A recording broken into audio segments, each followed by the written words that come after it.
bunch of issues today, and I'm not seeing reflected in any of the changes.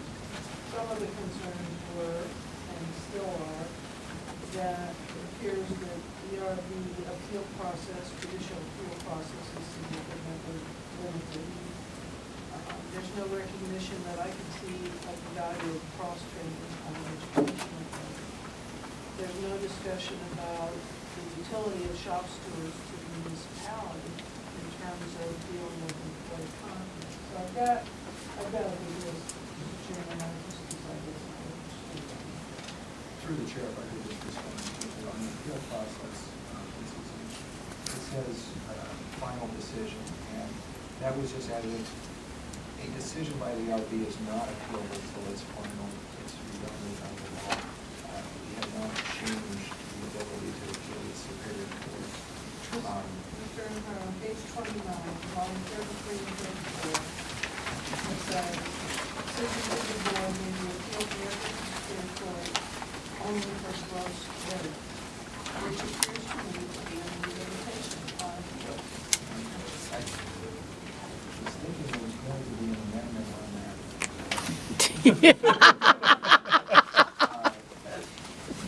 That is essentially the same as the legal standard as far as reviewing the decision by the RB within the school. Well, I've been, my understanding is different. Did you have any other questions, Ms. Houston? I'm not, no. Anyone else? Just a point for Mr. Chairman. At the last public hearing on this, I had mentioned some of the higher end salaries or total compensation packages, and I wanted to apologize to the body and to the people who were there, because some emails I've gotten made it sound like everybody was making $300,000+ a year. So I wanted to clarify the record, and I don't know if we can make this attached to the ordinance, but I wanted to share this with people, and it's actually everybody's. You can pass it around, Mr. Mayor. It's everybody's total compensation. That way, it shows that there is the higher and lower end. And I just wanted to clarify the record, so I just want to apologize again for the wrong perception. That's all. Thank you. Mr. Hunter? You know, I want to emphasize just one more time on the AR that I have and the AM. It's not very lengthy, but it's very important that we get this right. That we give ourselves the time, as Ms. Ossiander said, I'll use the phrase again, to give ourselves the time to breathe. And there is no emergency to change these things this fast. We have a letter that was delivered March 8th, if you recall, that will allow the administration and the Assembly, the direct administration, to ask for an extension without cost to give us the time to work on this. And the wisdom of our learned colleagues from the past, they took the time to do it. They got it right, I think. Yes, it's time to change. I'll admit, there's time to make some adjustments. But I think it's right. Yeah, Mr. Julie or Mr. Sharp?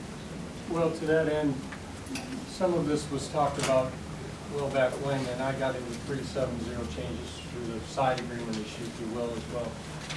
From Mr. Mayor, the administration's perspective on some of the tweaking and the language changes required for 330 has also been sort of the overall action plan effectiveness. I see very Sarah, in fact, when she gave the first section, we talked about the 37, no modifications, and then the 330. Is it your intent for your administration to start to get out the 330 timely as well? Absolutely. Have we started that yet? Yeah. Okay. And you'll see drafts of that in 6 months, I suppose. Sooner I'll give the damn no answer, but Michelle's working on legal's working on it. Okay. All right. Thank you. Ms. Fresky, you mentioned earlier amendments. Some of the ones that I'm looking on, and I think the more that's come out today, one is about the evidence testing records work that Mr. Holman had also mentioned, to add them in under law enforcement direct services. An amendment to manage competition that is clear that the intent is that no collective bargaining agreement preclude the municipality, prohibit the municipality from getting into it as opposed to being prescriptive. On the payments for services to unions, to be clear that it's intended for more human-specific activities, not the disciplinary type workplace proceedings. And then also still being discussed or done about is the vote requirement for arbitrators and board. Right now it says 8 votes, and just rethinking that, that's too high of a threshold has been discussed. So that's sort of my list so far, as well as some other things to To talk about that, the 8-vote threshold, and I've had challenges with that too, Ms. Braska, and unfortunately, I've talked to Mr. Wheeler about it, but we're bound by the charter. And charter says that the mayor can veto any, pretty much almost any action by the assembly in case it's overriding. So while I agree that the threshold should be 6, I don't know if there's much to do. Mr. Wheeler did, I think, publicly did distribute that opinion out.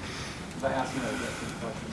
So I don't know, Mr. Wheeler, if you could send that out again, all the assembly members, I'd appreciate it. But Sure, clarify what you're saying, because I don't think you disagree with me. Right, I'm looking at on page 23. It's equal to ratify the arbitration Yeah, on decision. line 11, correct, yes, page 23, line 11, where it says that approval of the arbitrator's decision is by 8 votes, taking that to 6. right, but my And then point it's vetoed, it would take it. well, that's my point, is that I think that's why there's. Oh, I'm sorry. He'd still reserve the right in whatever mayor position it was. Oh, I understand what you're saying. I thought you were saying, but that's why I thought the 8 votes was in there, because you'd have to hit that threshold in case there's a veto.